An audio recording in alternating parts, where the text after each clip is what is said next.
सोलापूर शहर गुन्हे शाखेने अंमली पदार्थांविरोधात मोठी कारवाई केली आहे. मुस्लिम कब्रस्तान जवळील सार्वजनिक रस्त्यावरून 950 ग्रॅम MD जप्त करण्यात आला. जप्त केलेल्या अंमली पदार्थाची किंमत 1,90,00,000 रुपये इतकी आहे. 12 मे 2026 रोजी सकाळी गुन्हे शाखेच्या पथकाने संशयित Hyundai venue car MH13 ES 1411 ही ताब्यात घेतली.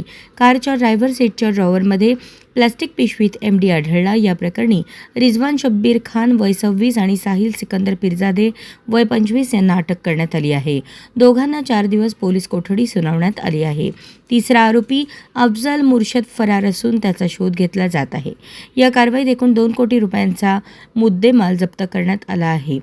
पोलीस आयुक्त M. राजकुमार यांच्या मार्गदर्शनाखाली वरिष्ठ पोलीस निरीक्षक अरविंद माने व सहाय्यक पोलीस निरीक्षक दत्तात्रय काळे यांच्या पथकाने ही कारवाई यशस्वीपणे पार पाडली.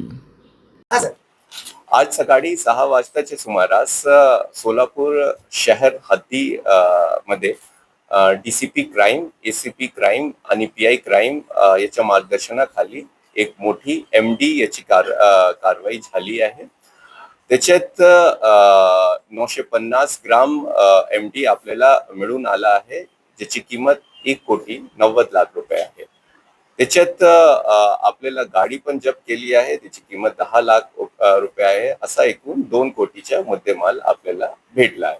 याच्यामध्ये 4 आरोपी निष्पन्न झाले आहे. त्याच्यामध्ये 2 आरोपी अटक आहे.